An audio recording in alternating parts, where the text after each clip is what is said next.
انا بالبيت الجديد. خلينا نشوف كيف بلشت القصة. ماشي حط انا فوت بترزق الله انه مش هدفع ايجار بيت وما ما ضل شي للعيد. والشامي تأثر كتير بالفيديو وحاول يوصل لهذا الطفل. بدك صرت مشهور؟ انا هلا تواصلت معك، حابب على تواصل انا وياك رح نحل موضوع البيت. ولأنه وعد الحرمتين كان لازم نلاقي بيت بسرعة ويكون مناسب لعائلة مكونة من 8 أشخاص. معي تحت فنجان قهوة ان شاء الله. تفضل والله مشان تفضل. طيب الله يسلم الايدين يا بطل. تعال اقعد حدي تعال.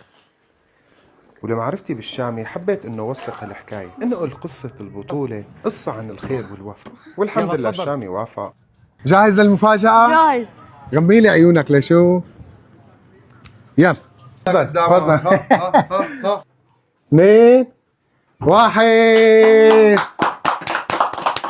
الحمد لله البيت كان مناسب وعجب عائلة أحمد بالمنطقة اللي هن حابين إنهم يسكنوا فيها، وفرحتنا بأحمد وعيلته يمكن بتوازي فرحتهم.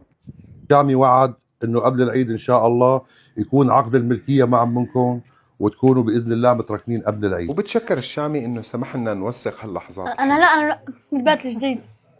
يجازيك الخير ويحميك ويجبر بخاطرك. الله يخليك يا خالتي ويطول عمرك. الله يسلمك يا نحن ما رب. عملنا شيء، الله سخرنا إلكم، ما عملنا شيء والله، هذا أقل واجب بنعمله، أنتم أولاد بلدنا وأنتم أهلنا بإذن الله. تسلم يا مثل ما انت وقفت معي وساعدتني بكره بس الاكبر ان شاء الله يوقف معنا مساعده. الله يقويك ان شاء الله يا رب. وهلا صار وقت البطل يطعمينا حلوان البيت. احمد حبيبي الشامي وعد ووفى بوعده، وانا هلا بدي منك وعد.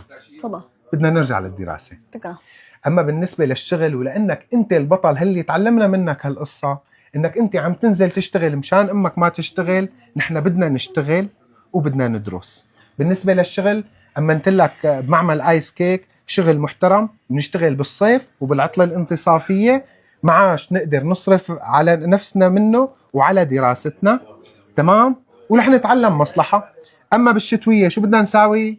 بدنا ندرس. اتفقنا؟ هات بوسة. شكرا شامي.